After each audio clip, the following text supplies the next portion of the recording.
Okay, so it's Bench, back at it again with another video on problems with Inazuma's story.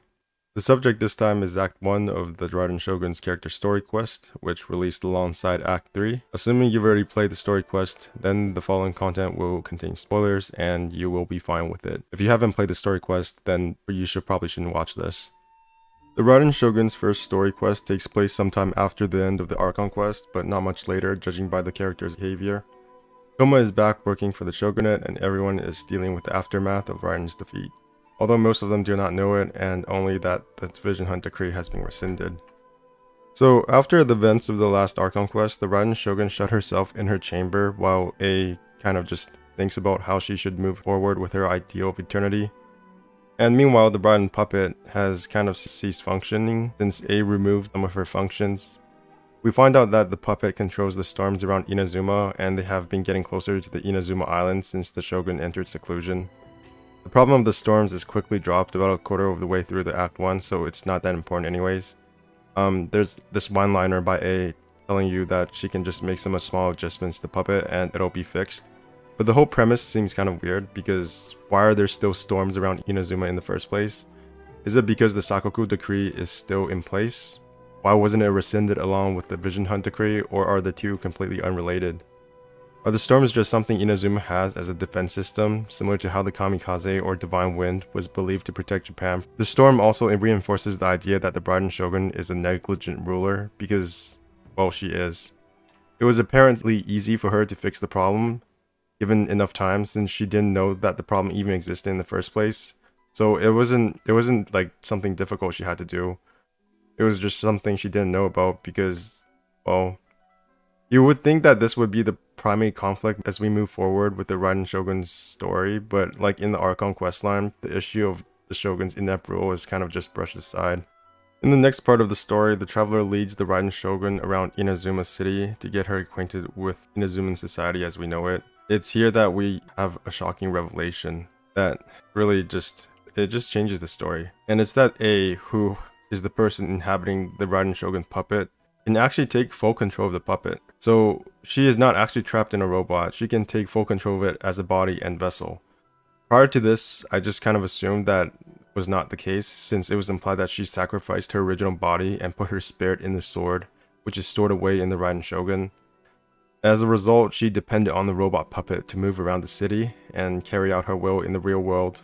But it turns out that's just complete nonsense. During the quest, we see A moving around as the Raiden Shogun in the real world without any sign of hindrance.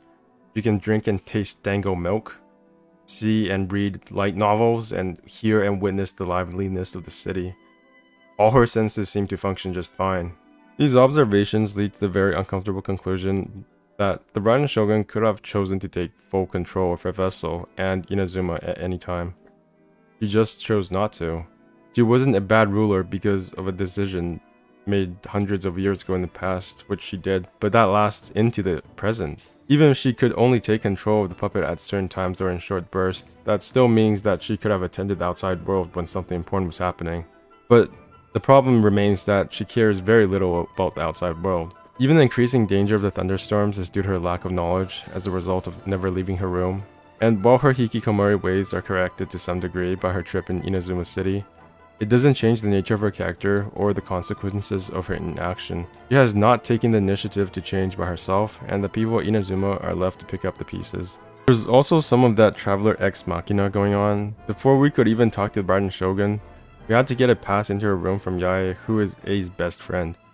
Assuming she had access to the Shogun at any time, why didn't she talk to A about the thunderstorms, or get her to leave her room? Wasn't her whole goal in Act 3 of the Archon Quest to get her friend back? Did all of that count for nothing? Because let's be honest, all the Traveler did in the final battle was beat the shit out of A while Yae did all the talking. Are we supposed to believe that Yae and A didn't communicate at all after the last fight? Or did Yae just care so little about Inazuma that she didn't think it was worth bothering A with news about the storms? Either way, the story quest did not improve my opinion of Yae, who continues to be motivated by rather selfish reasons. The theme of the Inazuma story seems to be that its rulers and its administrators really don't give a shit about its people. Before moving on to the last part of the quest where we get to test out the Raiden Shogun as a unit, we get to take a picture of her. It doesn't matter what parts of her are actually in the photo, it gives her an existential crisis anyways. So she gets confused by whether or not the depiction of her in the photo is actually her because she hasn't left her room in like 500 years. And the Traveler and Paimon basically tell her that she's being stupid, and the plot point just sort of resolves itself. A says that she considers the Shogun puppet to be part of herself as well, which is actually kind of interesting. But I'm not sure what to think of it. In hindsight, it makes sense because she can take full control of the body anyways, though the situation is more like two people sharing the same body rather than a parasite inhabiting a sentient vessel. The way it was delivered though could have been better, as it just ends up making A look clueless, which has already been established. It also doesn't make me like her more as a character, since it reinforces my belief that she is the problem with Inazuma even more. In the climax of the story quest, we are alerted to trouble between the Tenryou Commission's lead clan, the Kujo, and a previously subordinate clan, the Takatsukasa. I think that's how it's pronounced, Takatsukasa. The Kujo's leader is now Kujo Kamaji, who was the person we delivered a letter to from that girl in Rito all the way back in Act 1 of the Archon Quest. I thought that was a really nice touch, since it made a previous story element relevant again, and we already have an established relationship with him, or at least kinda, maybe for like 10 seconds. Unfortunately, I don't remember Kamaji ever mentioning that previous interaction I had with him, so unless you still remember that part of the story, he might just seem like a random guy. Anyways, he tries to resolve the situation between the two clans. The subordinate clan wants to be the next head of the Tenryou Commission, since the Kujo have been disgraced after the Archon Quest.